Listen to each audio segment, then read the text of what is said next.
अस्सलाम वालेकुम fourth year. आज का हमारा टॉपिक है electric field due to electric dipole. Electric dipole क्या होता है? अगर हम दो इक्वल और ऑपोजिट चार्जेस लें और उन्हें एक स्मॉल डिस्टेंस से सेपरेट कर दें तो ये जो असेंबली है ये इलेक्ट्रिक डाइपोल कहलाएगी। जैसे कि आपको यहाँ नज़र आ रहा है, एक पॉजिटिव चार्ज है एक नेगेटिव चार्ज है, दोनों को हमने एक स्मॉल डिस्टेंस डी से सेपरेट किया हुआ है। तो this assembly is known as electric dipole.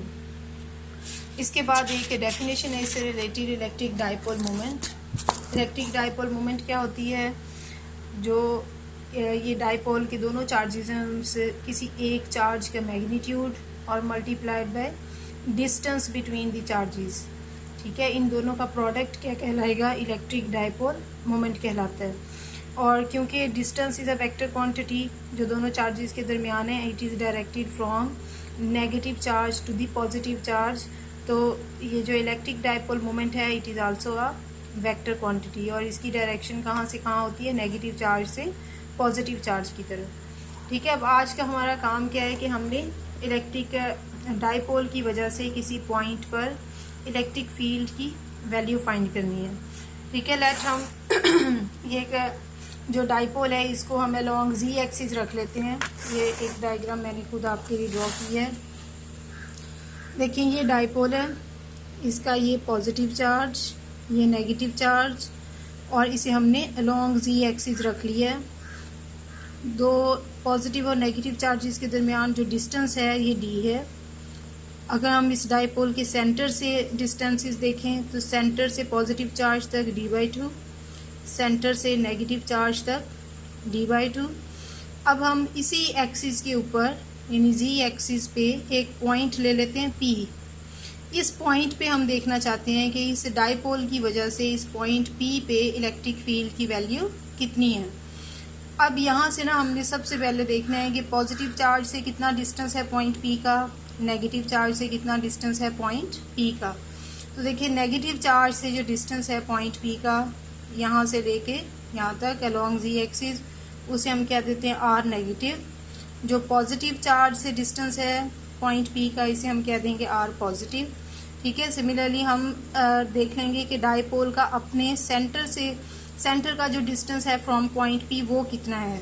तो डाइपोल के सेंटर से लेके इस पॉइंट P तक जो डिस्टेंस है उस डिस्टेंस को हम Z से रिप्रेजेंट कर लेते हैं। अब हमने करना क्या है, इस पॉइंट P पे हम इलेक्ट्रिक फील्ड की वैल्यू लिखेंगे from due to positive charge also due to negative charge, और जो टोटल इलेक्ट्रिक फील्ड होगा वो दोनों इलेक्ट्रिक फील्ड्स के सम के बराबर है। तो देखिए पॉजिटिव चार्ज की वजह से ये जनरल रिलेशन है हमारा, E is equal to 1/4πε0 Q/r²। तो पॉजिटिव चार्ज की वजह से क्या होगा, सिर्फ R की वैल्यू चेंज होगी, R पॉजिटिव आ जाएगा। और R पॉजिटिव क्या है, यहाँ से देखें अगर हम इसे Z और D की टर्म्स में लिखना चाहें तो R पॉजिटिव कौन सा डिस्टेंस है, अगर हम इस पूरे डिस्टेंस Z में से जो कि सेंटर ऑफ द डाइपोल से P पॉइंट तक का डिस्टेंस है, इसमें से अगर हम ये d/2 माइनस कर लें तो बाकी क्या बचता है R पॉजिटिव। सिमिलरली जो R नेगेटिव है ये किसके इक्वल है, इस डिस्टेंस Z में अगर हम ये d/2 ऐड कर लें तो ये क्या बन जाएगा, R नेगेटिव। तो इस तरह हम इलेक्ट्रिक फील्ड की वैल्यू लिख सकते हैं।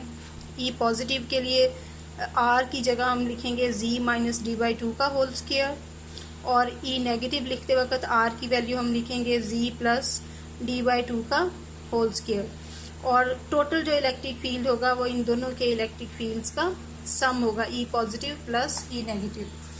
अब उसके बाद देखें बच्चे, ये हमने कुछ मैथमेटिकल स्टेप्स हैं, ये इन दोनों की वैल्यूज़ पुट की हैं और उन्हें ऐड कर दिया है, Q/4πε0 कॉमन ले लिया, ये दो टर्म्स आ गई। फिर हमने क्या किया कि इस यहाँ ये d/2 जो है इसे Z से मल्टीप्लाई और डिवाइड कर लिया है, यहाँ भी इसको मल्टीप्लाई और डिवाइड कर लिया। इसे ऐसा हमने इसलिए किया क्योंकि हम इसमें से Z जो है वो कॉमन लेना चाहते हैं। जब ये कॉमन लेंगे तो ये बाहर आके Z² हो जाएगा। उसके बाद इस Z² को आपने ब्रैकेट से बाहर निकाल के यहाँ लिख लिया है। 1 माइनस d/2Z जो है ये वाली टर्म जो है इसे उठा के हम ऊपर ले आएंगे, इसी तरह इस टर्म को भी उठा के ऊपर ले आएंगे। तो इनकी जो पॉजिटिव पावर्स हैं ये क्या बन जाएंगी, नेगेटिव पावर्स। उसके बाद इस पर हमने बायनोमियल थ्योरम अप्लाई किया है, और बायनोमियल थ्योरम आपको पता है क्या होता है, 1 + x raise to power n is equal to 1 + nx। ये वाला थ्योरम है 1 + x raise to power n। इसको हम किस तरह लिख सकते हैं, 1 + nx और प्लस हायर टर्म्स। ठीक है, यहाँ पे ना हम हायर टर्म्स को निगलेक्ट कर रहे हैं, क्योंकि x का जब स्केयर आएगा तो ये d/2z का स्केयर होगा, क्योंकि z d के मुकाबले में काफ़ी बड़ा है, तो ये वाली टर्म बहुत छोटी बनती है और उसका स्केयर और छोटा बनेगा, तो इसे हम इग्नोर कर सकते हैं।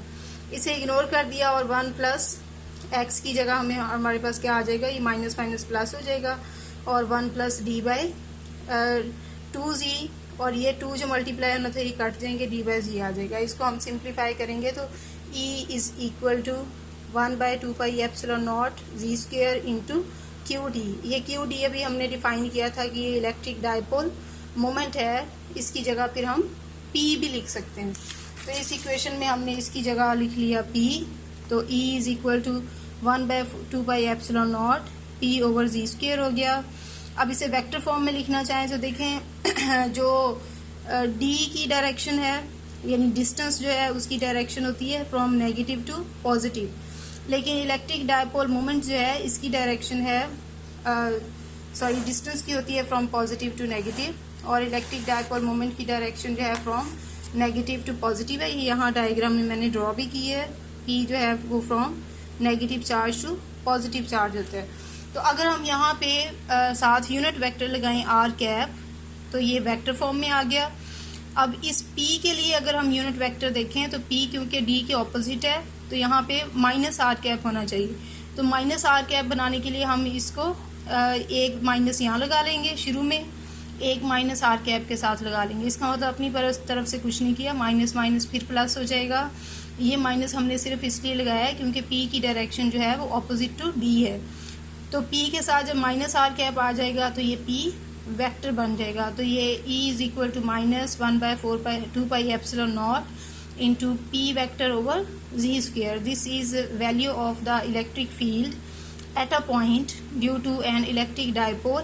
और ये पॉइंट कहाँ लाई करता है, उसी एक्सिस पे जिस एक्सिस पे डायपोल के दोनों चार्जेस लाई कर रहे हैं। चलें जी, यहाँ तक आपने अच्छे से प्रिपेयर कर लेना है। कोई क्वेश्चंस हों तो आप अपने लेक्चर टाइम में पूछ सकते हैं। Thank you.